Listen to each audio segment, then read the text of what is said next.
Ravi was just 23, but life already felt like it had passed him by. Each morning, he stared at the broken clock on his wall, its hands frozen at 6 a.m., a haunting reminder of the day he stopped trying. 2 years had gone by since that morning, and with them, so had his ambition, his routine, and his belief in himself. The world outside moved forward, but inside that tiny, crowded city apartment, Ravi remained still, stuck in a cycle of regret and laziness. He had once dreamed of becoming a teacher. He loved the idea of helping others learn, especially English, a language he always admired but never mastered. But over time, failure and fear eroded his drive. Every attempt to improve seemed pointless, every effort too hard. Eventually, he stopped altogether. Day after day, he sat in silence, watching the sunlight fade and the clock remain motionless, as if both were mocking his inaction. But life has a strange way of knocking when you least expect it. One quiet afternoon, a soft knock at his door broke the stillness. He wasn't expecting anyone. For a moment, he didn't even want to answer. But something, curiosity, maybe hope, pulled him to the door. He opened it to find Noor, the young girl from the apartment next door. In her hands was a notebook, and in her eyes, a look of trust. "Uncle Ravi," she said shyly, "can you help me with my English homework?" The words hit him like a wave, gentle but powerful. In that small moment, something inside Ravi stirred. A forgotten part of him blinked awake. He had no idea that this single knock would be the beginning of a new chapter, one that would slowly bring the broken clock, and his spirit, back to life. Ravi stood in the dim hallway, unsure of what to say.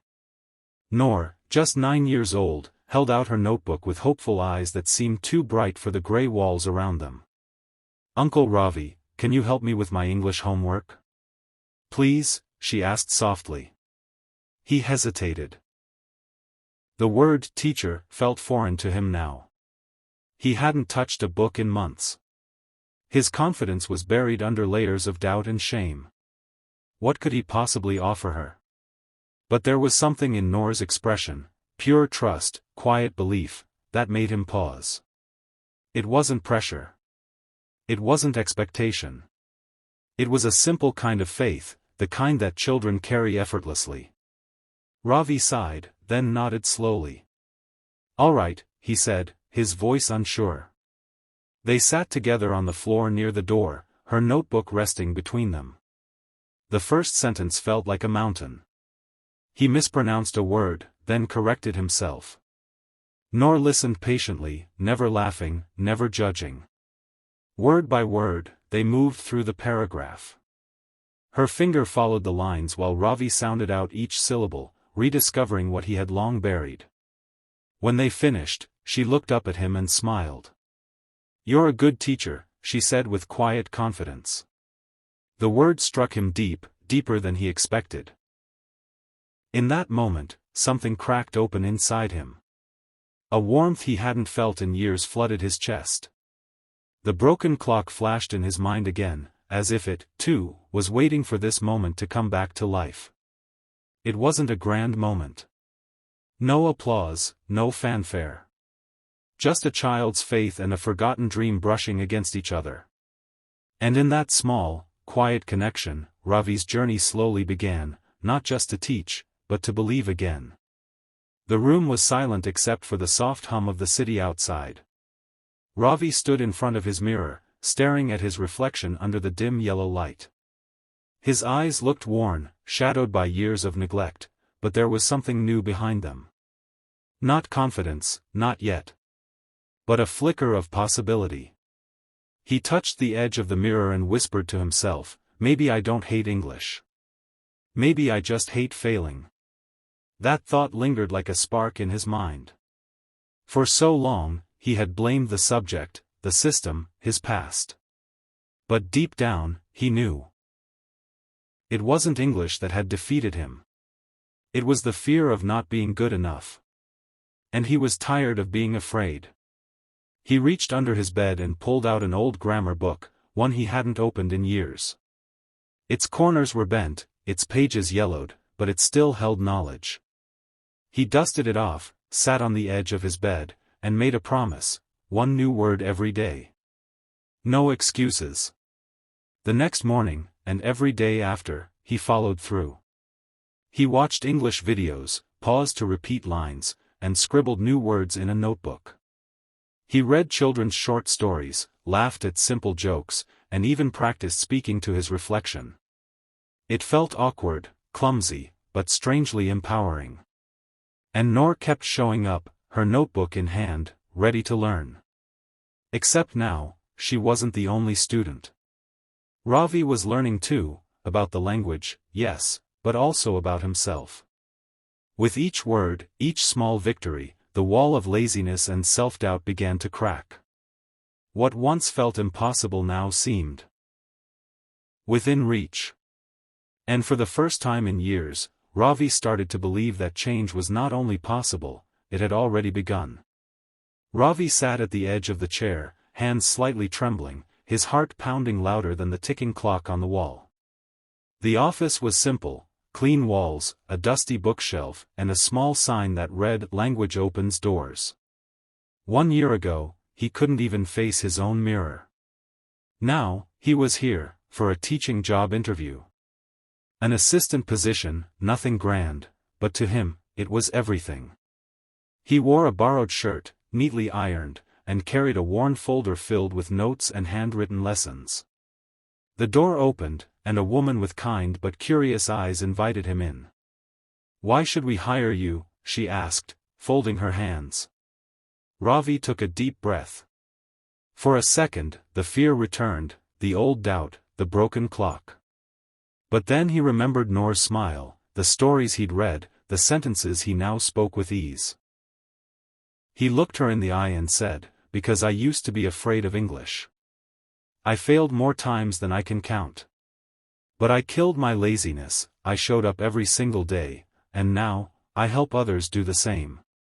I'm not perfect, but I'm proof that it's possible." The room went quiet. The interviewer didn't speak immediately. Then, from behind the glass window, came a soft gasp, followed by gentle applause. Ravi turned in surprise to see Noor and her mother watching, tears in her mother's eyes and pride glowing in Noor's. It wasn't just an interview anymore, it was a full-circle moment. A man once lost, now standing tall, ready to guide others through the path he carved with effort and belief. For the first time in a long while, Ravi didn't just hope, he knew his life was changing. The golden light of sunrise spilled gently through the window of Ravi's apartment, casting a soft glow on everything it touched. The small room, once filled with silence and self-doubt, now held books, notebooks, and laughter from recent lessons. In the quiet of the morning, Ravi stood before the old, dusty clock, the one that had stopped ticking 2 years ago, the same day he had stopped believing in himself. With steady hands, he placed a new battery into the back. A soft tick, tick, tick followed. The sound was simple, but it echoed with meaning. The clock was alive again. So was he. Ravi was now a teacher, not just in title, but in heart. Every evening, he welcomed adults who carried the same fear he once did. He taught them English, yes, but more importantly, he taught them that it's never too late to start. His first lesson was always the same: laziness is fear in disguise. But courage? Courage is just showing up. Each class ended with smiles, small victories, and growing confidence. And every time Noor passed by his door on her way to school, he'd glance up, smile gently, and whisper, "Thank you, little teacher." She had no idea what she had given him, just a knock, a notebook, and a chance to believe again. Ravi no longer needed applause or praise. He had already proved himself.